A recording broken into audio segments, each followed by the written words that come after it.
திருப்பரங்குன்றத்துல இன்னைக்கு நடந்து இருக்கக்கூடிய கலவரம் இது எதை நோக்கி முடிய போது? ஒரே தமிழ்நாட்டுக்குள்ள ஒரே தமிழர்கள் சொல்லக்கூடியவங்களே ஒருத்தர் மாறி மாறி வெட்டிக்கின்னு கொளுத்திக்கின்னு எல்லா உயிர்களுமே பறி போகக்கூடிய அளவுக்கு தான் இதனுடைய முடிவா போய் அமையுமோன்ற ஒரு அச்சம் தான் நமக்குள்ள ஏற்படுது. நம்ம ஒண்ணுமே இல்ல. காலையில ஒரு செய்தி நம்ம பாக்குறோம், திருப்பரங்குன்றத்துல இந்த மாதிரி தீபத்தை ஏத்த சொன்னாங்கன்னு. திருவண்ணாமலையில தீபம் ஏத்துறான், ரத்னகிரில தீபம் ஏத்துறான், பாக்குற இடத்துல எல்லாம் தீபம் ஏத்துறான், ஒவ்வொரு வீட்லயும் தீபம் ஏத்துறாங்க, எல்லா இடத்துலயும் ஏத்துறாங்க. ஆனா திருப்பரங்குன்றத்துல ஏத்துறான்றதுக்கு ஒரு அடிப்படையான ஒரு அஜெண்டாவை வச்சு, அதுவும் ஜி.ஆர். சுவாமிநாதன் மாதிரியான உண்மையிலே இருந்தால் நீதிபதியா இல்ல பாஜகவினுடைய தீவிரவாதியான்ற அளவுக்கு தான் நமக்கு ஒரு கேள்வி எழுப்ப வேண்டிய நிலைமைக்கு நமக்கு இருக்குது. 56, 57 வயசு தான் இருக்கும் அந்த ஆளுக்கு. ஆனா பேச்செல்லாம் அந்த வாயை திறந்து பேசினாலே ஒரு முழுமையான ஒரு சங்கியா தான் அந்த நீதிபதி இருக்கிறார். எல்லா கடந்த காலங்கள்ல கிட்டத்தட்ட 2019 நினைக்கிறேன் அவரு மதுரை கிளைக்கு வந்தார் உயர் நீதிமன்ற நீதிபதியா. அன்னையிலிருந்து அவர் கொடுத்துக்கூடிய தீர்ப்பு எல்லாமே மனித குலத்துக்கு விரோதமானது, ஒரு மனித சமுதாயத்துக்கு விரோதமானது. ஒரு சமூக வலைதளங்கள்ல எந்த கருத்தை வேணா பேசலாம் அப்படிங்கிறது ஒரு நீதியாவே வழங்கின ஒரு ஆர்டராவே போட்டாரு ஒரு தீர்ப்பு. இந்த பையன் ஒருத்தன் கவர்மெண்ட் வந்து அவன் பேஸ்புக்ல ஏதோ பேசினான்றதுக்காக அது எல்லாத்தையும் ஆதாரமா வச்சு அரெஸ்ட் பண்ணி அனுப்புறாங்க. அனுப்புன அடுத்த நிமிஷமே எதை பத்தியும் இருந்தாலும் பேசாம சமூக வலைதளத்தெல்லாம் எதுக்கு அவங்களோட உரிமை இருக்குது உடனடியாக அவங்க நடுவில் கொண்டாங்க. அவர் கொடுக்குற தீர்ப்புல இப்ப அதனோட உச்சபட்சம் என்னவா இருக்குதுன்னா, திருப்பரங்குன்றத்துல நீங்க தீபம் ஏத்தி ஆகணும். அப்படி ஏத்துறதுக்கு உங்களுக்கு தேவைன்னா நான் ராணுவத்தையும் உங்க கூட அனுப்புறேன் அப்படிங்கிற ஒரு தீர்ப்பு கொடுத்ததுனால மாவட்ட நிர்வாகம் 144 போடுது. 144 ஏன் போடுறாங்கன்னா கலவரம் நடக்காம இருக்கிறதுக்கு போடுறோம். ஆனா நீதிபதி போட்ட ஆணை கலவரத்தை உண்டு பண்றது. தேர்தல் நெருங்குற நேரத்துல எந்தெந்த மாதிரியான வடிவத்துல எல்லாம் கலவரத்தை உண்டு பண்ண முடியும் அப்படின்னு செயல் திட்டத்தோட தான் அந்த தீர்ப்பு வழங்கியிருக்கான். அந்த செயல் திட்டத்தை முறியடிக்கிறதுக்கு அந்த திருப்பரங்குன்றத்தை சேர்ந்த மக்கள் ஒற்றுமையா, இஸ்லாமியர்கள், கிறிஸ்துவர்கள், இந்துக்கள் சொல்லக்கூடிய ஒரிஜினல் இந்துக்கள் எல்லாரும் ஒற்றுமையா நின்று அந்த கலவரத்துல ஒருத்தர் கூட ஈடுபடாம ஏதோ இந்து மத வெறியர்கள், அதுவும் திருப்பரங்குன்றத்தை சேராதவன் வெளிவெளி மாவட்டத்திலிருந்து வெளி மாநிலத்திலிருந்து இந்த பீகார்ல இருந்து வந்து பானிபூரி வைக்கிறாங்க, இவ்வளவுதான் கூட்டிட்டு வந்து தீபத்தை ஏற்றணும்னு சொல்லிட்டு உள்ள கலவரம் பண்ணிருக்காங்க. காலையில இருந்து எவ்வளவோ சொல்லி பாக்குறாங்க.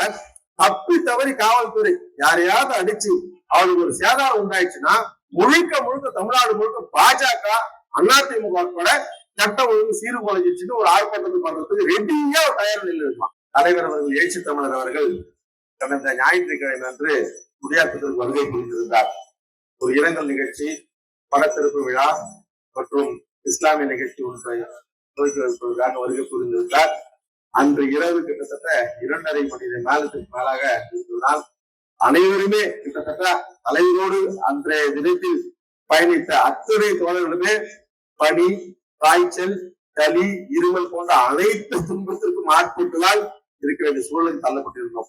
இருந்த போதிலும் வருகின்ற 8ஆம் தேதி விடுதலை சிறுத்தைகள், சிபிஐ, சிபிஎம், சிபிஎம்எல் 4 கட்சியில் இணைந்து ஒன்றிய அரசு கொண்டு வந்துள்ள தொழிலாளர் விரோத சட்டங்களை எதிர்த்து ஒரு மாபெரும் கண்டன ஆர்ப்பாட்டத்தினை தமிழகம் முழுக்க நடத்துவது என்று தீர்மானித்து அத்தனை மாவட்ட தலைநகரங்களுக்கு ஒரு மேலுடன் மேற்பார்வையாளரை தலைவர்கள் அறிவித்து ஒரு மாபெரும் ஆர்ப்பாட்டத்தை முன்னெடுக்க உள்ளார்.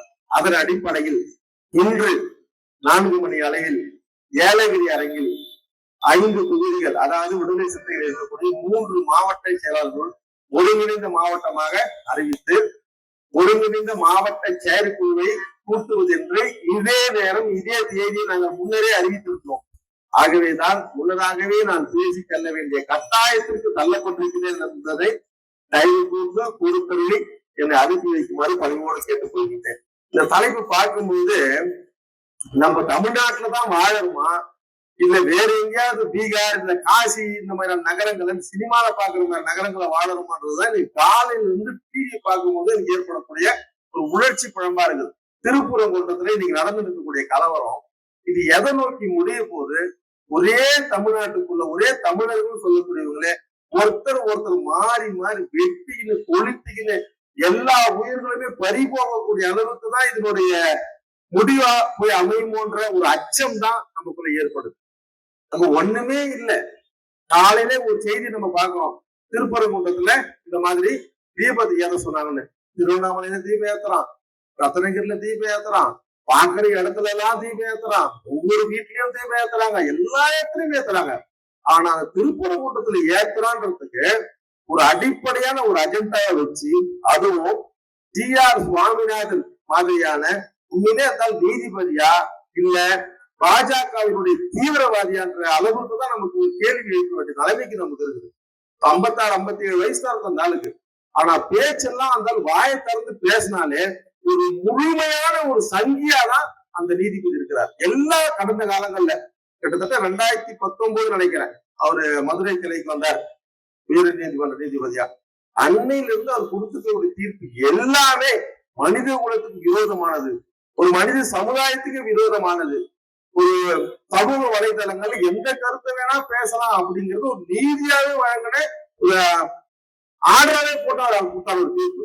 இந்த பையன் ஒருத்தன் கவர்மெண்ட் வந்து அவன் பேஸ்புக்ல ஏதோ பேசணுன்றதுக்காக அது எல்லாத்தையும் ஆதாரமா வச்சு அரெஸ்ட் பண்ணி அனுப்புறாங்க. அனுப்புன அடுத்த நிமிஷமே எதை பத்தியும் இருந்தாலும் பேசாம சமூக வலைதளத்தெல்லாம் எதுக்கு அவங்களோட உரிமை இருக்குது உடனடியாக அவன் நடுவில் கொண்டுங்க அவர் கொடுக்குற தீர்ப்புல இப்ப அதனோட உச்சபட்சம் என்னவா இருக்குதுன்னா, திருப்பரங்குன்றத்துல நீங்க தீபம் ஏற்றி ஆகணும். அப்படி ஏத்துறதுக்கு உங்களுக்கு தேவைன்னா நான் ராணுவத்தையும் உங்க கூட அனுப்புறேன் அப்படிங்கிற ஒரு தீர்ப்பு கொடுத்ததுனால மாவட்ட நிர்வாகம் அங்க 144 போடுது. 144 ஏன் போடுறாங்கன்னா கலவரம் நடக்காம இருக்கிறதுக்கு போடுறான்.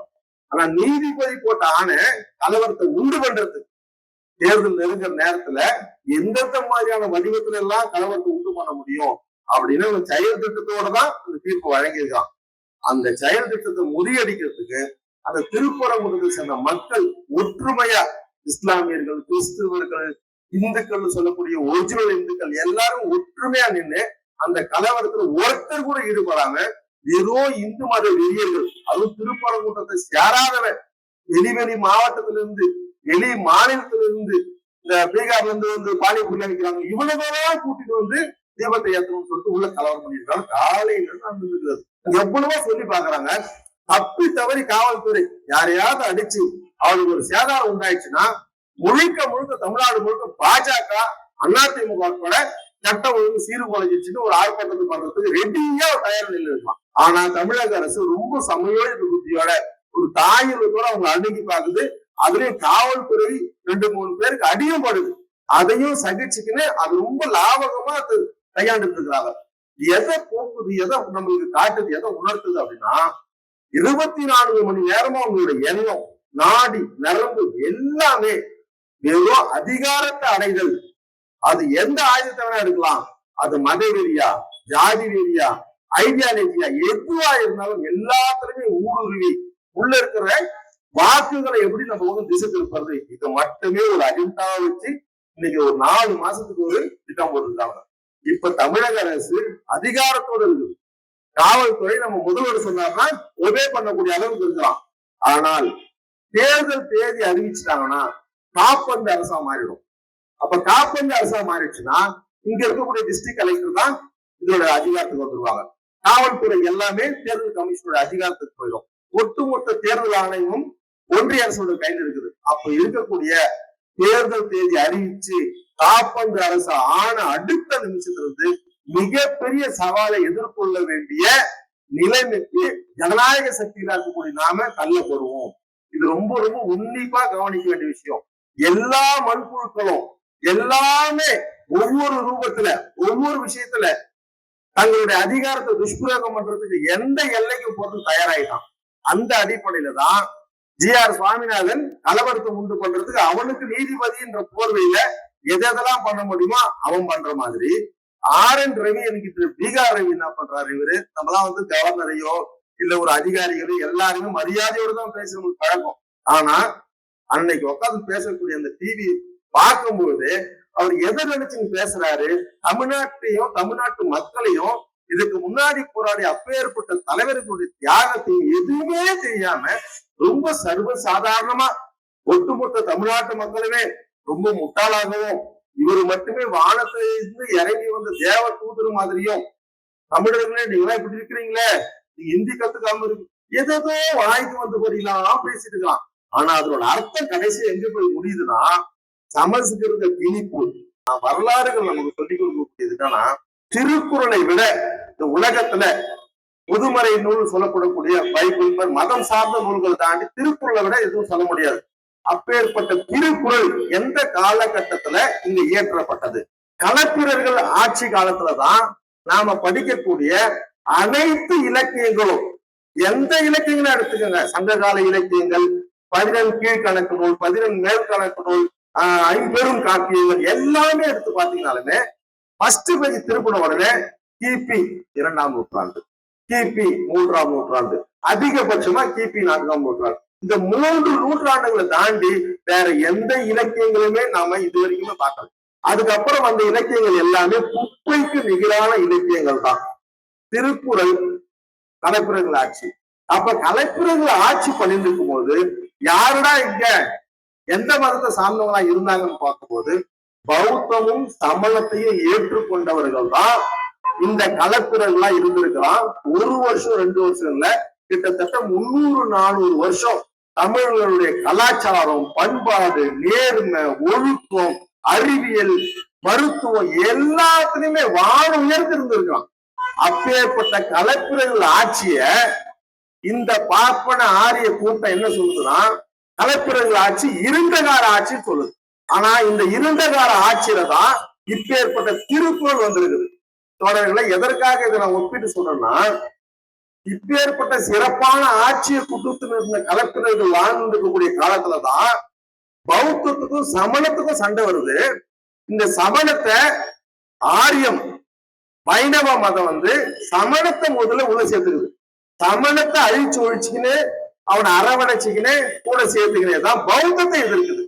கிட்டத்தட்ட இப்ப அப்படியே நம்ம பாஜக, திமுக, அதிமுகவோட ஒப்பிட்டு பார்த்தோம்னா திமுக தான் இன்னைக்கு இருக்கக்கூடிய கலைப்புரர்கள் ஆட்சியை கொடுக்கக்கூடிய ஒரே திராவிட கட்சியா நம்ம இந்திய கூட்டணி தான் இருக்குது. இப்போ எதிராளி யாருன்னா அவனும் நம்மளோட சகோதரன் தான் அதிமுக. அவனும் கடந்த காலங்கள்ல திராவிட கொள்கைகளை ஏத்துக்கின்னு எம்ஜிஆர் இருக்கட்டும், அம்மையார் ஜெயலலிதாவா இருக்கட்டும், குறைந்தபட்சம் அவங்க ஆரியத்தினுடைய கொள்கை பக்கம் போகாம திராவிடத்தினுடைய கொள்கை பக்கம் நின்னவங்க. அந்த அடிப்படையில அதிமுகவை சமணத்துமாவும் திமுகவை பௌத்தமாவும் பார்த்தோம்னா பாஜக அந்த ஆரியம் வைணவம் ஒரு 1000 வருஷத்துக்கு முன்னாடி எப்படி வந்ததோ அதே மாதிரி இப்ப எடப்பாடிய கையில பிடிக்குது. எடப்பாடி பிஜேபி கூட கூட்டணி சேர்றாரு. இது யாருக்கு அழிவுனா முதல்ல அதிமுக அழிவு. அதிமுகவை சேர்த்துக்கிட்டுதான் திமுகவை அழிக்க பாக்குறான். இறுதியா என்ன நடக்கும்னா திமுகவும் இல்ல, அதிமுகவும் இல்ல, கடைசியா பிஜேபி, சங்பரிவார்கள், சங்கிகள், ஒட்டுமொத்த தமிழர்களுமே மறுபடியும் கோவனாண்டிகளா சுத்தக்கூடிய நிலைமைக்கு தள்ளப்படுறதுதான் தொலைநோக்கு பார்வையோட ஜனநாயக சக்திகள், பெரியாரி அமைப்புகள், அம்பேத்கரி அமைப்புகள் எல்லாமே வெறும் ஓட்டரசியல மட்டும் அவங்களை பார்க்கல. பிஜேபிய எதிர்காலத்துல தமிழர்களுடைய நிலை என்ன மாதிரி நிலையில் நிற்கும் அப்படிங்கிறது தான் நாம இந்த பார்வையிலிருந்து பார்க்கிறோம். அதனாலதான் RN ரவியினுடைய இந்த பேச்சு மிக மிக ஆபத்தானது, அபத்தமானது. ஒவ்வொரு ஊர்லயும் ஒவ்வொரு தெருமுனை பிரச்சாரமா கொண்டு போய் சேர்க்க வேண்டிய ஒரு மாபெரும் ஆர்ப்பாட்டமா தான் இந்த நோட்டீஸை பார்த்த உடனே நான் புரிந்து கொண்டேன். அந்த வகையில திராவிடர் கழகத்தை சேர்ந்த அத்துணை தோழர்களுக்கும் இந்த ஆர்ப்பாட்டத்தை முன்னெடுத்த முன்னணி தோழர்கள் அனைவருக்கும் என்னுடைய நெஞ்சார்ந்த மனமார்ந்த பாராட்டுதலை தெரிவிப்பதோடு திமுக மாதிரியான இன்னும் மக்கள் வயப்படுத்தக்கூடிய அனைத்து ஜனநாயக சக்திகளையும் சேர்த்து ஒட்டுமொத்த மாவட்டத்தையும் ஒன்றை திரட்டி நமக்கு ஏற்பட்டிருக்கக்கூடிய இந்த பிரச்சனையை மக்களிடத்திலே கொண்டு சேர்க்கின்ற ஒரு விழிப்புணர்வு அமைப்பாக நாம் முன்னெடுக்க வேண்டும் என்று கேட்டுக்கொண்டு இருட்டும் திருட்டும் ஒரு முடிவுக்கு வர வேண்டும். எதிர்காலம் அதிகாரம் இந்தியா கூட்டணியினுடைய கைகளுக்கு வர வேண்டும் என்று கூறி வாய்ப்பளித்தமைக்கு நன்றி கூறி விடைபெறுகின்றேன். நன்றி, வணக்கம்.